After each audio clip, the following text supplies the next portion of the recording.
Hello and welcome to this workshop webinar on social stories. This webinar has been developed and recorded by the HSC Developmental and Autism Psychology Service and the Primary Care Speech and Language Therapy Service in Carlow and Kilkenny. Before we begin, I would like to run through just a little bit of housekeeping. The webinar will last approximately an hour to an hour and a half. You can pause the webinar at any stage if you need to, and the beginning of each section is marked by a blue slide, which might be a good place to pause if you have to. Make sure you have a pen and paper to hand if you want to take down any notes or the names of any resources. And if you have any technical difficulties watching this webinar, please contact our service in Bethany House if you live in the Carlow catchment area, or Kilcreen Children's Services if you live in the Kilkenny catchment area. So just to run through some objectives for today's webinar, we're going to try to demystify social stories a little bit, and we're going to learn how to make social stories less threatening and more predictable for your child. And we're finally going to learn how to write a social story which is appropriate for your own child. So the aim of a social story is to give understanding. The aim is not to try and change a behaviour. And I suppose what's needed is common sense and a good understanding of your own child. So in terms of our outline, just to break that down a little bit more, and the different sections we're going to look at, it's going to be, to start, we're going to look at what are social stories, how they are written. We're going to write a sample by the book social story, so according to the guidelines, and we're going to take a look at some that are already done, and look at the different types of social stories. We'll have a look at the practical use of social stories, some resources in relation to social stories, and then we'll invite you to write a social story that works for your own child based on what you've learned through this webinar. So what are social stories to start with? Social stories were developed by this lady whose name is Carol Gray, and she developed them in 1991. Carol is a teacher from Michigan and she teaches children with autism. And she developed social stories as an approach to help the children she was teaching with their understanding of social situations. So social stories, the theory behind them is grounded in theory of mind, and it does use this visual approach which recognizes the visual learning style of autistic individuals. So what do they look like? They can be short storybooks, they can be made up of pictures, they would generally have your child as the main character in the story, and they always have a positive outlook. So more detail on what is a social story. First, who is it for? So which of these children on the screen here do you think a social story could be used for? What age are they most appropriate for? Well, the answer really is that they are appropriate and have been used with children and adults of all ages. And although they were first developed for use with children with autism, they have been very successfully used for children with all types of social difficulties or communication difficulties. And they're also very helpful for children without those additional needs who might be typically developing. And then to take a look at what does a social story do. So it shares information about a social situation in a calm and reassuring manner that is easily understood. So in terms of sharing information about a social situation, well, children with autism particularly can find social situations very difficult to interpret, especially what other people might be feeling or what their thoughts might be. And that has to do with their differences in their thinking style, which might be less flexible than other people's thinking styles. Social stories are very calm and reassuring, so they're very positive. They focus on what you can do, and they're read outside of a situation in a calm environment so that your child has some time to process and understand the information that you're given. So For example, in relation to that, if you're standing in the queue in the supermarket and somebody has told you to calm down, you'd feel even more angry, more stressed. That's not the time to start teaching people the skills that you think they need to learn. So the idea of social stories is that you work with them, with your child, away from the situation that you're trying to support them with. And this gives a little bit of distance between the stressors of the social situation and teaching the actual skill. And then finally, the point there on the screen about them being shared in a manner that's easily understood. So they're written from a child's perspective so that your child can very easily relate directly to the story. They're very visual, so pictures and texts are more concrete than just using language on its own. And the language used would be appropriate to what your child's level of understanding might be. They are a permanent fixture, they're consistent. So long after that situation is over, your child can still use and discuss the same social story in a very consistent manner. So what is the social story? Just to continue on that, what is the goal? Well, the goal really is to help a child with autism to understand situations. The goal is never about changing behavior. The goal is about improving somebody's understanding, which can lead to more effective behaviors in the situation. So you're preparing your child for a social situation where they might have more challenges in how they might behave. And so, as I said, they should never be used to change an individual's behaviour. The goal really is about improving understanding of events and somebody's expectations in relation to a particular event, which might then in turn lead to more positive behaviour and more effective responses. So, social stories can be used to help prepare your child for social routines, in learning how to express their emotions, preparing them for new situations, and helping them to understand and prepare for change. So, in terms of social routines, helping your child to understand what is appropriate in terms of behavior in relation to different social routines. For example, things like greeting you after school, interrupting other people, what's okay or not okay in terms of that, winning or losing in a game, having to wait for something, asking for help. So, what is socially acceptable in all of these situations, and how can you help your child to better understand these situations? In terms of expressing emotions, then, it might be for things like how to manage anger appropriately, what other people do in that situation, and some strategies that your child could do. And then, in terms of helping to prepare for new situations, it could be things like going to the dentist, describing different places that your child is going to go to, and preparing for change. For example, moving to secondary school, starting in primary school, going to respite, different things like that. So, some of the theories then behind social stories. So, autistic children and autistic young people often have very much difficulty understanding what are the social expectations in different situations. And the social rules behind our behaviours and our interactions can often be really, really confusing to autistic children and young people, and very overwhelming then as a result. So, social skills can be taught if an individual wants to learn them. Um, but I suppose social skills require a level of social competence. So, what is that? That is the ability to adapt your social skills to different contexts and different situations. And then social competence requires social understanding. So, knowing when and how to adapt and how to apply your social skills.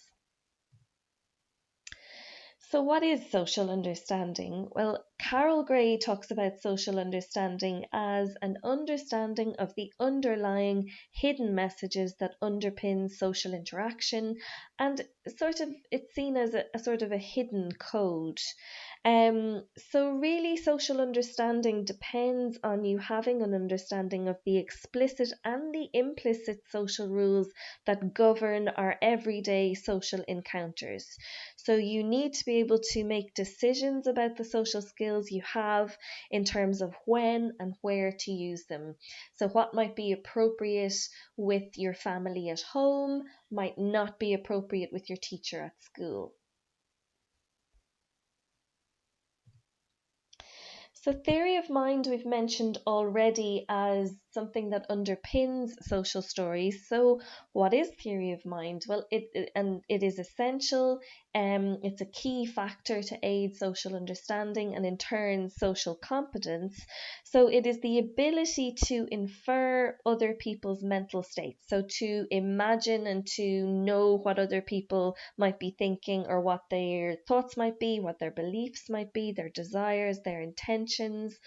And it's also the ability then to use this information to interpret what they might say, to make sense of their behavior, and to predict what they might do next. So, imagining what somebody might be going through when they're feeling angry might give you a sense of what they might do, whether they might need some space, whether you might need to do something to support them, and what they might do next in terms of expressing that. So it's the ability to understand what others are not, or that others are not thinking what we are thinking also. And lots of our autistic children really struggle with that, and find it difficult to understand that you don't know what they are thinking.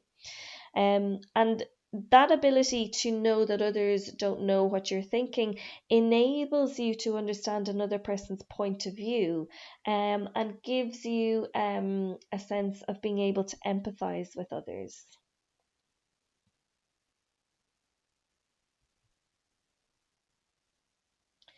So, theory of mind is really about understanding that other people have their own thoughts. That helps you to predict and interpret the behavior of others, and then responding to the behavior of others also. So, for people who have difficulties with theory of mind, it can be really difficult for them to understand social cues and the social context, which might help them to work out the meaning of situations. It can be difficult for that person to put themselves in someone's shoes and to see things from their own point of view, which we call empathy. And it can be difficult for somebody to understand and then predict the behavior of others.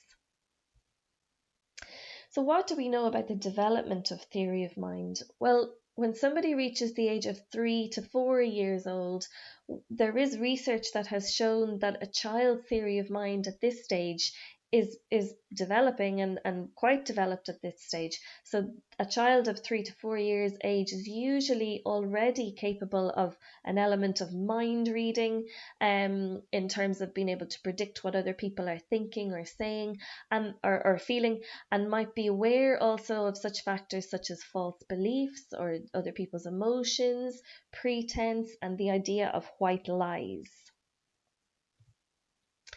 So, why is mind reading or theory of mind, why is this important? So, as we said already, it's important for making sense of social behavior, for making sense of communication, for understanding other people's intentions, their meaning that's underlying what they're saying or what they're doing, and the listener's need for information. So that when I'm telling somebody a story, I need to explain the context of what I've experienced, that they won't have experienced the same thing as me, and I need to explain it.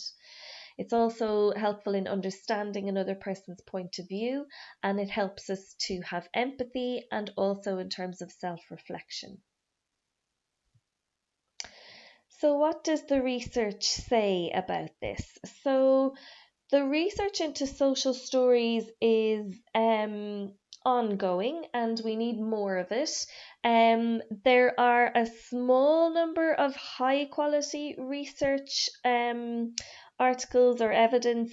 There's only very few of these that on the use of social stories as an intervention for children and adults on the autism spectrum, but the results of these are mixed. But there is quite a lot more evidence of single case studies which suggests that social stories might be helpful in reducing behaviours that aren't wanted and increasing social interaction for some children on the autism spectrum.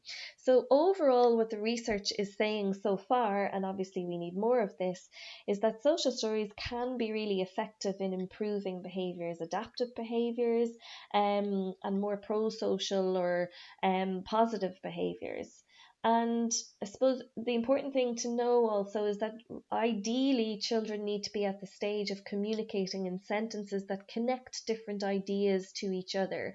So it's not that they have to be able to expressively be able to communicate different ideas, so in their own language and speaking, but they do have to be able to understand that ideas connect together. So understanding things that you would say. So, moving on to the next section then of how to write a social story. Firstly, we're going to take a look at an example of one. So, how I can make time for myself is the first one. So, I'm going to show this story on the next slide and I'm going to read it out. So, how I can make time for myself. So, the story goes like this. I am a busy parent. Busy parents work, shop, make dinner, and look after their children. Many parents are busy. Many parents like some time for themselves. They like time to read, relax, or go out to dinner. This is a good idea. Parents feel happy if they have some time for themselves. I will try to take some time for myself by finding a babysitter or setting up play dates. I will try to make some time for myself at least once a month. Sometimes it will be good for my child to stay at home, and other times it will be good for my child to go somewhere new. If I take some time for myself, I will feel happy. Then everyone around me may feel happier too. So this is an example of a social story. And just to run through some of the ideas behind it, firstly, in terms of thinking about, is this story positive? And I suppose, yes, it is. It celebrates all the things that parents do. It has a very reassuring tone, and it's got a very positive feel to it. Is it clear? Yes, it is. It has descriptive sentences. It has sentences that give the perspective of the child and how other children might feel and those around me. It has coaching sentences, so things I could try to do to help improve things. And then affirmative sentences, things like this is a good idea, reassuring me that what I'm going to try to do is a good thing. And then the ending also summarizes the information and gives a suggestion as well.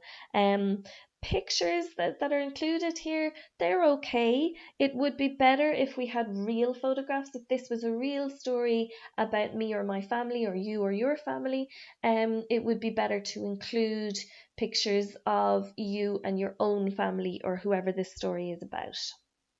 So thinking about whose point of view the story is written from, it's written from the person who it's about, so the person who it's trying to support.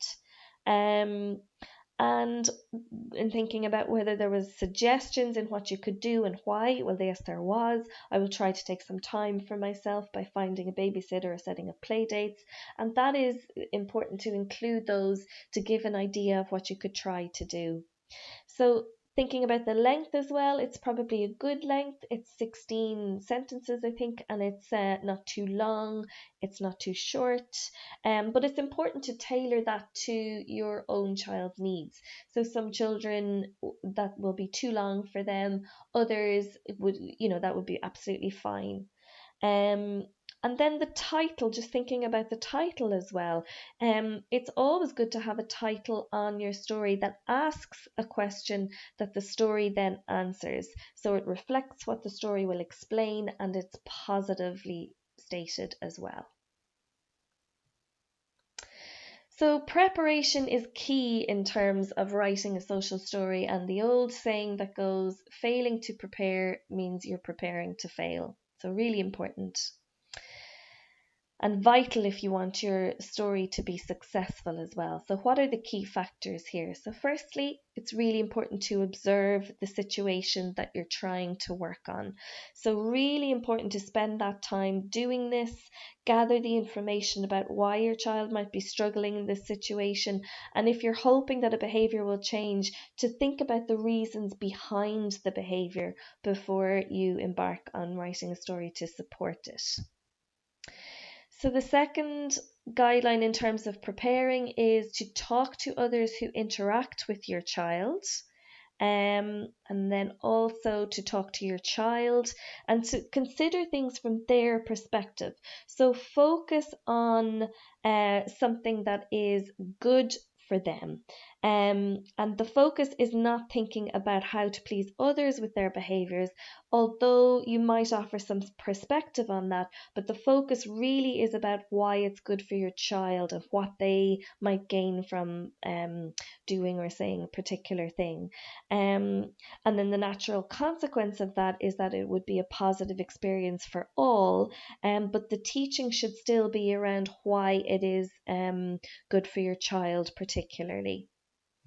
And then finally, to plan what your goal is. So, what is the real issue? And that helps you to give a sense of focus to your story.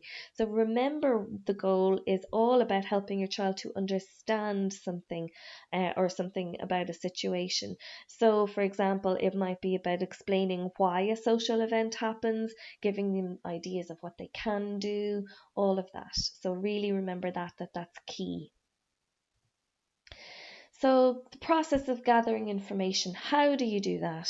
So, the three key things to do are observe, observe, observe. Observe your child, talk to others who know your child, who have observed them, their teachers, childminders, creche minders, grannies and grandparents, people who know your child well, and collaborate with them. So, share your ideas in terms of your story, and also share the story so that there's consistency across all the environments that your child might be in. So, as Carol Gray talks about in terms of gathering information, pick and preparing for the social story, she would give the guidelines around picturing the goal, gather your information, and then tailor your text. So I think we've covered the main things in those. So, key points to consider then when you're gathering your information. So, the who, what, where, when, and why. So, who is involved in the story? Is it your child? Well, obviously, it is your child who's there, but who else might be part of that? Who else might be implicated in what's going on? What then? What is in the background to the problem? Where is this an issue? When is this an issue? Why are you writing the story? So, what do you want your child to learn or to do differently? So, guidelines then in relation to this. So, firstly, get into your child's world. So, think from their perspective, look at things from their point of view as much as you can when you're thinking about writing your story. And if possible, match the language level of your child. So use the words they use to talk about things. Use the types of sentences that they understand and that they know. Write your story in the first person, so from your child's perspective, I and me and all of that, and you write it in the present tense. Start with positive stories based on things they already understand. That is key, important advice. So really, really important. So that this is about teaching them the idea behind social stories and hooking them into some success early on. You don't want to start with something that's really challenging for them. You want to experience a little bit of success and have them enjoy it and like what you're trying to work on with them. So start with something they're already doing and positive stories about that. Include pictures, absolutely key to have that. To even if you've got text in your story, to include pictures is really helpful because it supports the text. And remember that most and many autistic children are visual learners and visual thinkers, so it really supports that. Make it look attractive, make it look fun, but do keep it simple. Choose one behavior to target within the social story. Don't try and cover everything. Pick one behavior that you're targeting or one situation. Or exactly that, identify the situation, just one situation that causes you the most concern. Talk with everybody who's involved and then create the story using photographs. You can use symbols or words or a mix of those things according to your child's level of understanding. Be positive in the story. Try to avoid using phrases do not or I will not or those kinds of things. Try and state things positively, and we'll give some examples of that now in a moment. And avoid terms such as always or instead. Try to use terms such as usually or sometimes. Always and instead can be very judgmental, and don't give your child any room for mistakes or anything like that. They're very harsh, I suppose. So try to use terms like usually and sometimes is better. And then directive sentences, and again we'll talk about what these are in a moment, but they should always start with I will try to rather than I will or I must or I should. So as we've already said, you start with your child's perspective when you're thinking of the structure of your story. Then you describe the situation from the perspective of other people in your child's life. So for example, their teacher, other children in the class. And then you move on from that to what your child should try to do in that situation. So I'm going to talk a little bit now about the different types of sentences that are included in the social story, and we'll go through this in some detail, and then we'll go through some examples of these as well. So we've got the 4 different types of sentences: descriptive sentences, perspective, coaching, and affirmative sentences. So to start with affirmative sentences, they're often the really easier ones to spot, where you're really reassuring your child and confirming that this is a good thing to do. And there's an example of it there. So this is a good idea. So what these sentences serve to do, they enhance the meaning of the statements that you've made in the story, and they help to give a really positive feel to the story. So example, yeah, this is a good idea, or this is a good way to share a toy, those kinds of sentences. Coaching sentences then. So these are suggested responses for a person in the sentence or in the story. And it's a good idea to give a choice of responses and to phrase them positively. So I will try to make time for myself at least once a month, or I will work on staying calm when the fire alarm rings. I will try to is really important because that emphasizes the need for the effort rather than the outcome that you're trying to work towards. So perspective sentences then. So this is where the concern might be. So wherever the piece that your child is struggling with, this is the piece that reflects that. So these are the sentences that describe possibly what your child's thoughts might be, their feelings or their opinions. They describe what others' reactions to the situation might be. So there's an example there on the screen. So parents feel happy if they have some time for themselves, or other examples might be this makes mommy happy, teacher will be glad. So it includes thinking and feeling words like know or want or like or think or feel, and they also answer the why in the story. So I will try to look at them, then they will know that I'm listening to them. So that kind of perspective taking sentence. And then the most common type of sentence in a story is what's called a descriptive sentence. This is the only only type of sentence that's absolutely required in a social story. The others are more optional ones, but these ones are absolutely necessary. And they tell about the who, the where, the what, the when in a story. So an entire social story could be made up of descriptive sentences. So for example, to give the who, my name is John, I am in second class. To give the where, sometimes I go to my friend's house. To give the what, we like to read books, watch movies, and play together. And then when, at weekends, we do not go to school. So the purpose of those sentences is to get your child interested and to get them to buy into the story and to make it easier for them to understand. So they're really, really important, and they'll be probably the majority of the story. So the most important one to recognize then as well is probably the coaching sentence. So to put those in is really important because they kind of give your child a sense of what they could work towards. There is some overlap between all of these types of sentences. So, think about the types that you want to include in your story. So Carol Gray recommends, in her books and things, and if you read some of those, you'll see that she has a sort of a formula for writing social stories and how many times each sentence type should be used. But the research isn't really backing that up. So in terms of the ratio of which types of sentence you should use, it doesn't really bear out in the research. So what we're concluding from that is don't be put off by the need for a particular ratio of this amount of these sentences or that sentence.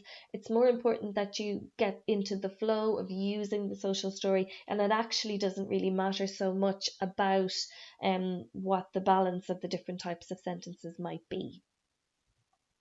So we'll try a little exercise now in terms of identifying the different types of sentences.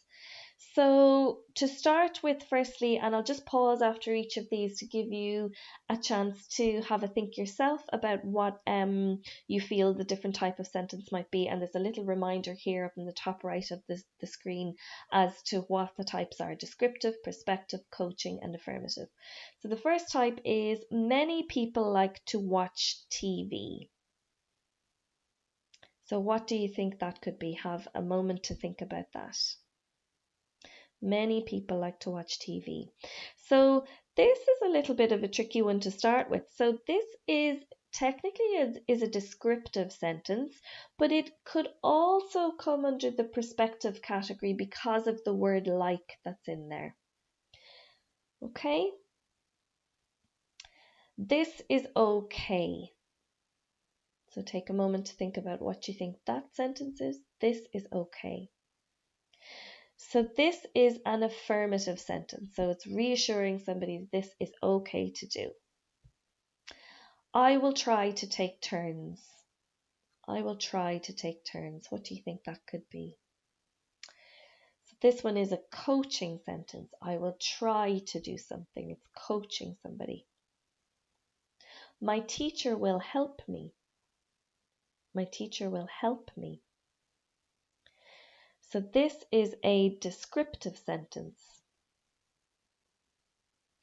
Mommy will stay with me until I need to go to school. Mommy will stay with me until I need to go to school. Again, this is another descriptive sentence. This makes Mommy and Daddy happy. This makes Mommy and Daddy happy. So this is talking about the perspective of other people. So this is a perspective sentence. My name is Lucy. That might be an easy one to spot. That is a descriptive sentence. It's giving a fact, it's giving information, the who, what, when, and where. My name is Lucy. And there are 6 children in my class. Again, a descriptive sentence. So here is a social story that's written out, and the 6 different sentences are here. And we're going to just take a moment to look through this and try and identify the different types of sentence. So I'll just read it out. So Mommy and Daddy try to keep me safe. This is why sometimes they need to hold my hand. They will take my hand. They might say, "Hand, please." I will try to hold hands to say, "Stay safe." This is important. So, the first one, if we take the first one, Mammy and Daddy try to keep me safe. So again, this is one that is an example of one where there's an overlap. This is a descriptive sentence, but it could also be seen as a prescriptive sentence. And generally these types of sentences where it's the overlap, the descriptive and the prescriptive, they can be used as the introduction to your story. So you want to keep it positive and reassuring and give them some context for the story. This is why sometimes they need to hold my hand. So this is a prescriptive sentence. So it's giving the perspective of Mommy and Daddy. They're trying to keep me safe. So this is why they're going to hold my hand. Then the third one, they will take my hand. This is a descriptive sentence. It's describing what will happen. They might say, "Hand, please." Again, a descriptive sentence. I will try to hold hands to stay safe. This is your coaching sentence. The clue is in the word try. I will try to hold hands to stay safe.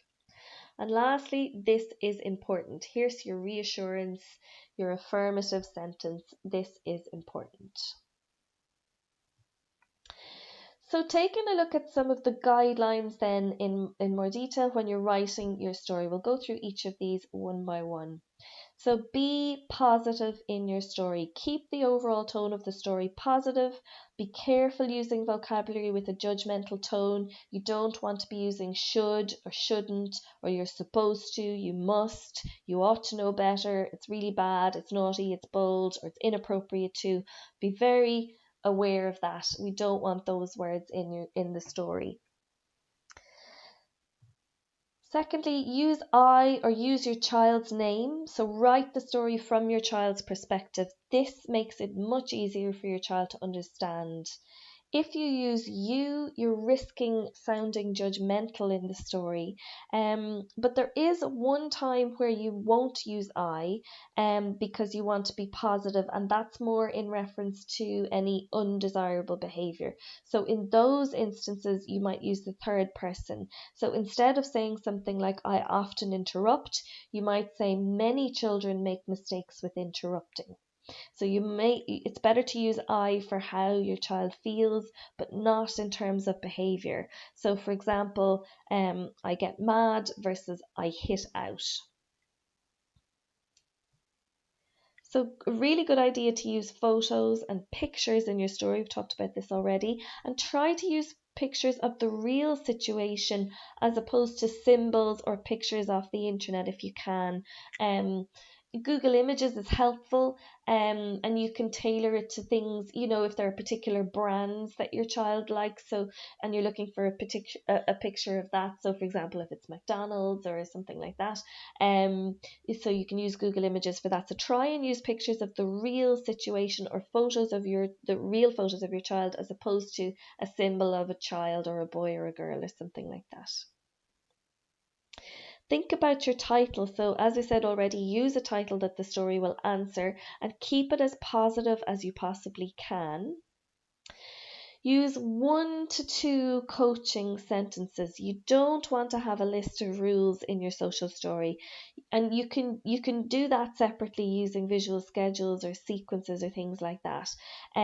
So try to have things in your story that are very simple, straightforward, very basic. For example, good sitting or good listening or things like that. Social stories are to help your child understand more complex skills.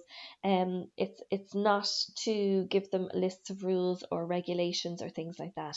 So for example, trying to help them understand how to wait or how to stay calm or things like that. Be clear and be specific in your story. So use language that your child will understand, that's at their level of understanding, and be very specific in terms of your story as well. So rather than saying something like "I can calm down," which is quite an abstract concept, you could say something like "I can take 5 deep breaths and this will help me to feel calm." So you're being nice and specific. Be truthful, so don't undermine the story with inaccurate information. So use words like usually or might instead. And then keep it short. 2 to 12 sentences is what we're aiming for. So based on the level that you know your child is at. So we'll do a few little exercises on this, so to try and improve some sentences and to think of better alternatives for ones that we might be using. So we're going to take these 3 sentences and try and work them into better ideas or better options for these sentences. So for the first one, I find it hard to listen. I find it hard to listen. What do you feel might be a better way of putting that? I find it hard to listen. So what might be wrong with that might be the use of I in reference to an undesirable behavior. So it would be better to say something like many children find it hard to listen. So using that where it's appropriate, you're avoiding using a sort of a judgmental tone in your story. So the next sentence then, Mammy hates it when I shout. Mammy hates it when I shout. So what might be wrong with that sentence? Well, firstly, it's quite negative. And secondly, it's using I in reference to an undesirable behavior again. So when I shout. And thirdly, there is vocabulary in that sentence with a very judgmental tone to it. So Mammy hates it. So hates it can be very judgmental. So a better alternative might be Mammy likes it when I talk quietly. So it's nice and positive. It is using I in reference to a more positive behavior, and it's not as judgmental as using hate. Then the last sentence there, it is important to always be quiet. So it's important to always be quiet. So what might be problematic with that sentence? Well, it's not very clear. It's not very specific. It is not always truthful because there are some situations where it's important not to be quiet. So being always quiet is not the truth. And it's presented as a rule as opposed to what somebody could try to do. So in terms of developing that effort. So a better alternative might be it is important to be quiet when we are inside. So that might be a better alternative for the particular situation. So we'll go through a few more of these. So these are the ones we're going to try and go through. So I will try not to scream. I will try not to scream, so that might look okay in some respects, but what might be not so great about that? Well, it's quite negative, it's not very clear, it's not very specific. So I will try not, it's still a negative, even though you're putting the try in, which is good. It's still a negative and it's focusing on the negative behavior. So instead of I will try not to, we want to do a little bit more of I will try to. So I will try to stay calm. Staying calm means no shouting. So that's a better way of putting this. So the second one there, you must stop shouting. So what isn't so great about that? Well, it's using you in the negative. It is presented as a rule and there's judgmental vocabulary there. You must stop. So must. So a better way of putting that might be, I will try to use my quiet voice. Okay. So the third one there, Mammy appreciates a low volume of voice and when you sit still. So what's wrong with this sentence? Well, really it is not clear enough, it is not specific enough, it is too long, it is using too many things that you're trying to ask your child to do. So a better example of this might be, I will use my quiet voice, this makes Mammy happy. Okay. And actually even better than that would be, I will try to use my quiet voice. So the fourth one there, I will try to sit, listen and pay attention. So what is wrong with this one? Well, basically there are too many things for somebody to be trying to do in that sentence. So it is better to try and keep those coaching pieces or the suggestions to one or two things, and to be very clear and specific around that. So I will try to sit in my chair when doing my work. Okay, and then the last one, I will try not to eat junk food. So again, you've got try not there, so the negative is there. So to reframe that, we could use something like, I will try to eat healthy food. Okay, so what are social stories used for in different types of social stories in different situations? So they can be used for social routines. So these types of stories are likely to be very descriptive. They might have some perspectives in there and lots of coaching as well. So this often interlinks with the expressing emotions, which is next on the list there. So it might be a social story around the social routine of waiting, which might also be linked with feeling angry or impatient or frustrated or things like that. So the second type of social story, as it says there on the list, is the expressing emotions one. This can be a little bit tricky because a child might be angry in a number of different social situations for various different reasons. So you want to try and pick a situation where you're going to experience some success with your social story. So picking something that is very broad or very pervasive in lots of different situations, try and focus it down and pick one particular situation if you can. And then lastly, helping to prepare your child for new situations or for change. These types of stories are most likely to be descriptive and affirmative. So reassuring your child about the change and about the new situation. And they might help with your child's perspective as well. So I will go to the new school to learn new things, or I am moving school because I'm 12 years old, that type of thing. So we'll take a look at some samples of different social stories next. Um, but first, before we do this, we are going to read a social story that's not particularly good and try and see can we figure out what might be a better version of that. So I'll read out this story. So and I want you to think about how we could improve this.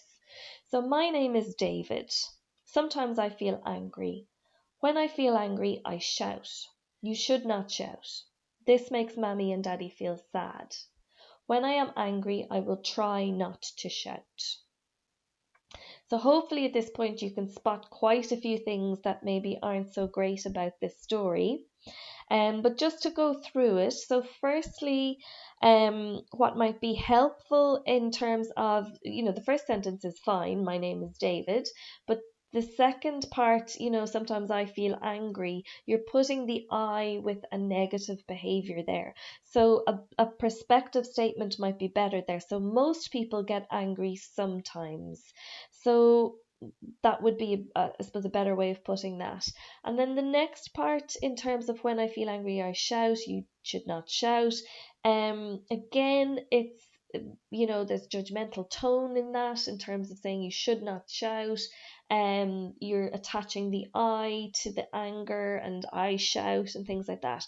So better ways of putting that might be, when I feel angry, I will find my teacher, mom or dad, or another adult. When I find them, I will try to use my words to tell them I am angry. I can say I'm angry, or that makes me mad.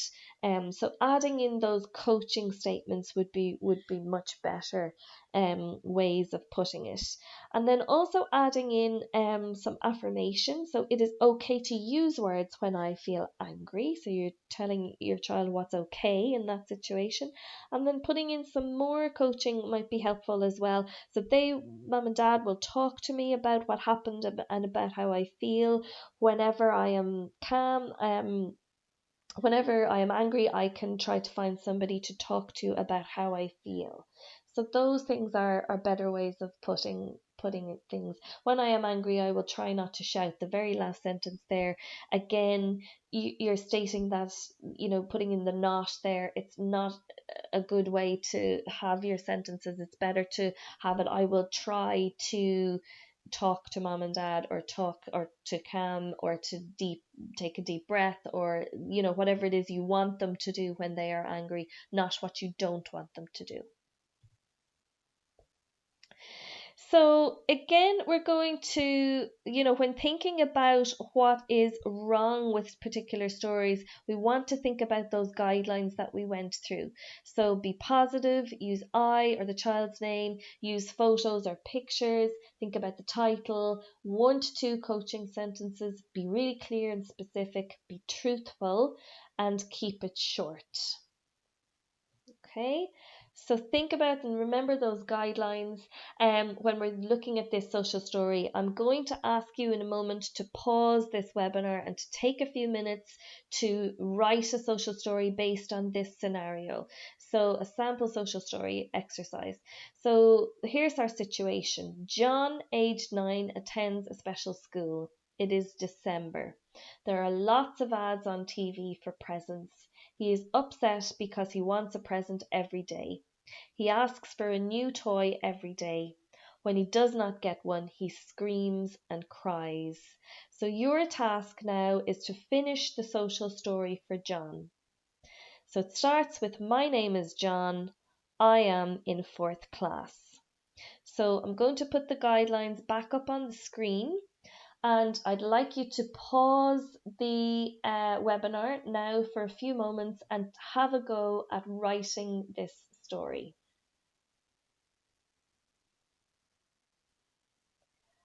Okay, welcome back everybody, and I hope you had a chance to write that story and have a go at putting something together. So we're going to run through a possible answer to this, and yours might be similar, yours might be different. So I'll read this through. This is a possible example of one. So my name is John. I am in 4th class. People do not get toys and presents every day. Toys and presents cost money. That is why toys and presents are only for special days. People do not get toys and presents every day. This is normal. Mummy and Daddy will decide when I will get a toy or present. I may get toys and presents on special days like my birthday or Christmas, or when I go to the hospital. This is the same for all children. Sometimes I may get a toy or present if I'm very good. If there is a toy I want, I can ask Mummy or Daddy one time. I can say, Mummy, may I please have? If Mummy or Daddy says no, I will not ask again. I will wait for Mummy and Daddy to decide when it is a special time for toys and presents. Mummy and Daddy may get angry if I ask for lots of toys and presents because they cannot always give them to me. Mummy and Daddy may feel annoyed when I ask the same question over and over. I will try to wait for a special day. So there are parts of this story that might not be applicable or appropriate for all children. This is just an example of a type of social story, and there are parts of that could be a little bit better, but it's just to give you an example of a real story that was used. Here's a few more examples of stories. So this one is about giving hugs. My name is Connor. I see a lot of people every day. I want them to know I am friendly. There are ways I can show them that I am friendly. I can smile at them. I can wave and say hi. I can say, how are you? I will try not to hug everyone. Hugs are not for everyone. Some people may get upset if I hug them.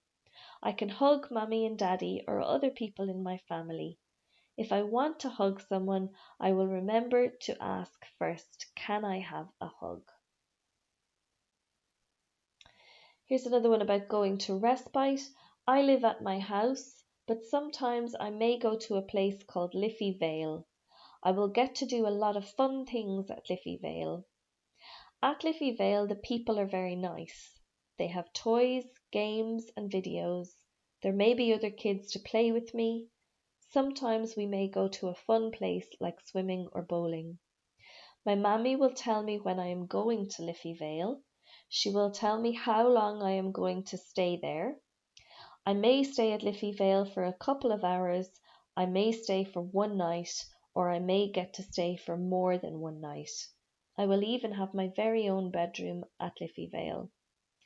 After staying at Liffey Vale, I will always come back home again.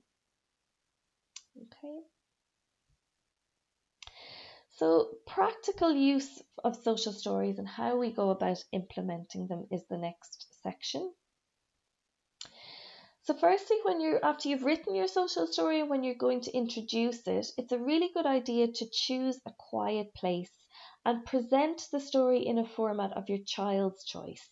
So, if they would like it in a folder, a book type format, if they would like one sheet or a piece of card, think about what they would like. Read it exactly as it is written and read it before the target situation as often as you feel is necessary. So, in terms of follow up, then make sure you monitor the situation closely. And if the story needs modifying, do that. Take those steps and do that. When the story has proved successful, you can reduce the reading of it or fade it out. But it's also a good idea to revisit that story at intervals. And lots of children will have their own social story book. And obviously depending on their level of where they're at in terms of their capability, but lots of children will have a social story book and they might like to read through them at various times. So it's a good idea if you're going to have a book to create a folder and to read through this with your child every day or every couple of days. They can also be read prior to the event that you're preparing for, which might be going to the dentist, to the supermarket, or whatever it might be. But they shouldn't be done after an event as a means of chastising or pointing out all the things that your child did wrong or that kind of thing. It's also a good idea to give copies of your story to appropriate people who might be working with your child, so their teacher, or if they go to a day service or anything like that. Stories can be faded out gradually, but they don't have to be. They can stay, as part of your child's routine, or that they look through them. But if they're no longer needed, they can be faded out. And if it's possible, it's a really good idea to have your child be involved in writing the social story. And sometimes for lots of older kids, they really enjoy that because it helps them to work out the situation as well. So think about, I suppose, how the story is going to be used to aid your child's comprehension. So add questions to it. You could, as you're reading through it, you can ask them questions about it. You could also put texts with have little blank sections for your child to fill in. So how are they going to get to grips with the story? How are they going to know it or understand it? So doing those little pieces with them can help them really think about it. How can you support the story that you're trying to work with? So, for example, there could be a little poster created with a key phrase from the story. So, I will take 5 deep breaths, which will help me feel calm. Or will try to take 5 deep breaths. That could be a little poster that could be put up somewhere prominent in the house. So try to plan how often and where the story will be reviewed with your child, and always presented in a very calm and relaxed tone at a very calm and relaxed time. Um, Monitor and check in with your child about how they're receiving this story and whether you think it's working or not. And keep them, as we said before, in a ring binder or a computer folder, so somewhere where it's easy to refine them or review them or develop them with new information as well. So, comic strip conversations is a sort of a version of social stories, and they can be really good to help children to understand different people's emotions and different people's perspectives. So, this is an example of how they might look. And how they might work. So this little girl is introducing herself. Hi, I'm Alice. What's your name? And this little boy responds with, my name is Sam. And then Alice says, it's nice to meet you, Sam. It's nice to meet you too. Do you want to play tag? That sounds great. Thank you for asking. Cool, let's play. So it gives your child an idea of that kind of interaction, but they can be helpful for emotional perspectives and what somebody might be thinking as well. So here is an example of how this might be written out. So in this situation, this little guy on the left, in the top left part of the screen, he's thinking, I really like Jane. I want her to go to the cinema with me. And then he sees Jane and says, hi, I know you. You're Jane. I'm Tim. And Jane says, hi, yes, I'm Jane. But she's thinking, I don't know Tim and I feel worried. So Tim goes on and he's thinking, oh, well, I'm really nervous. And he says to Jane, will you go to the cinema with me? And she says, when? But what she's thinking is, help. He's asked this very suddenly and I don't know him. So it can help your child to try and see things from other people's perspectives and using a visual representation to do that. So what they can do is they can show the things that are actually said in a conversation and how people might be feeling about that, what people's intentions might be. And they would use stick figures like this and different symbols to represent social interactions and some of the abstract aspects of conversation. You can also use color as well to represent emotions within the comic strip conversation, or the different feelings that might go along with that. So comic strip conversations really help a child or a young person, as we've said already, to identify what people say and do, to emphasize what people might be thinking. They allow them to think about those basic conversation skills and those to be represented through pictures. They allow emotions to be represented with color, and they help your child or young person to understand where they are coming from and to understand where others are coming from. So by seeing all of those different elements of a conversation presented visually, some of those more abstract concepts of social communication, such as recognizing other people's feelings, those concepts are made more concrete, and they're therefore easier for your child to understand because they can see them in a more literal way. And what comic strip conversations can also do is give a sense to other people about how an autistic person or a child might be thinking or what they might be feeling. So using comic strip conversations to problem solve. So it can be, if your child is struggling with a particular social situation, using a comic strip conversation and drawing that out can really help them to figure it out. So how do you do that? So encourage your child to draw a cartoon of what has happened, how they felt, and how they think other people felt in that situation as well. And then encourage them to think of the other person's feelings differently and to draw a different, more positive outcome. So in a comic strip conversation, we try to identify what people say or do or think and to represent that conversation in pictures. As we said already, you can use colour to represent that, and it helps your child to develop their own perspective and that of others. So it can really help them to tease out a situation. So comic strip conversations, they allow you to get the child's perspective of the situation, and they allow you to share with your child what others might be thinking. Some questions that would guide a comic strip conversation: where is the child or young person? Who else is there? What is the child doing? What has happened? What did the child think? What did others do? What did others say and think? So it can help them just to understand those concepts that are particularly difficult. And as your child is drawing that out, they're talking as they're drawing and using those drawings to help to learn about the different social situations. So some guidelines in relation to this. So your child or the young person takes the lead in the story, and then others offer support and guidance in the story. Again, similar to social stories, start with easier situations. For example, talking about the weather. This just helps with that familiarity of drawing while talking. Ask lots and lots of questions about the situation, and your child or the young person involved would Answer those questions by speaking and drawing their response.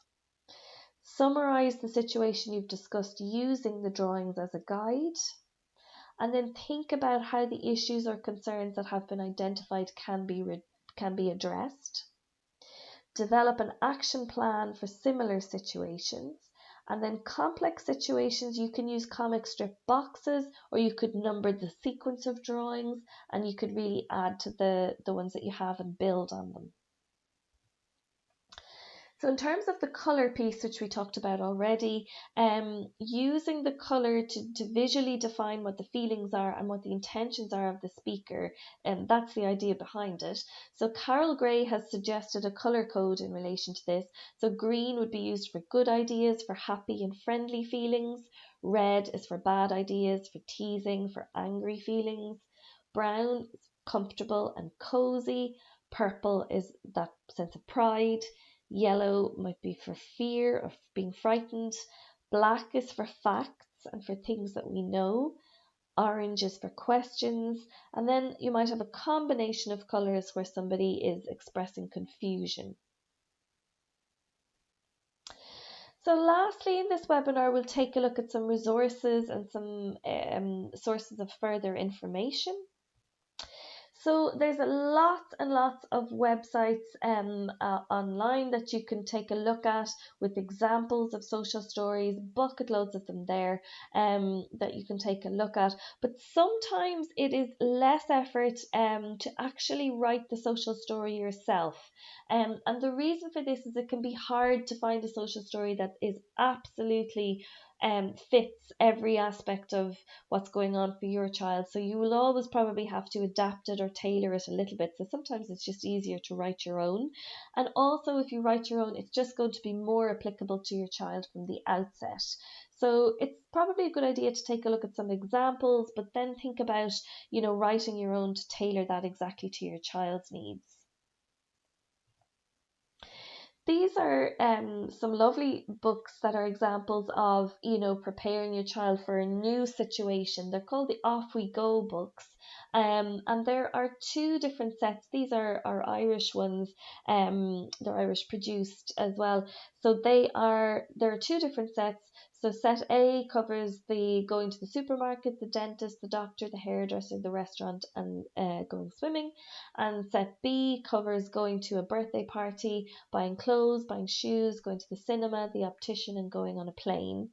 And these are available from the website there, otb.ie/offwego, if anyone is interested in those. Then in terms of some recommended books, Carol Gray's books are really good. They are quite detailed. So, if you feel you need more information than what's in the webinar here, you could take a look at some of those. And then there's also another book called Writing and Developing Social Stories, which is helpful as well. In terms of if you want to add pictures to your social stories, ideally use pictures of your child. They are the best representation of the situation that your child is in. So having those pictures is the ideal. If you need to supplement those, you can go to Google Images. You can type in any keyword for what you're trying to look for. So a boy, swimming pool, or angry. And then right click on the picture that you want to use, press copy, and then go into your Word document and press paste. So hopefully that will be straightforward enough for most people to do. If you need any support in managing that, you can contact us at the service. So the final piece is just to invite you to write your own social story. And I suppose if you want to pause the webinar here, or if you want to, we're at the end of the webinar now anyway, there isn't anything further to add, but if you want to take some time after the webinar to write your social story, there will be opportunities for you to bring those social stories to us in the service if you feel you need some feedback on that, or you want some support with writing it. You are most welcome to do that, and there will be details on how you can do that along with this webinar. So many thanks for your time and for your attention in looking at this webinar, and we hope it has been helpful in learning about social stories and how to develop and write them.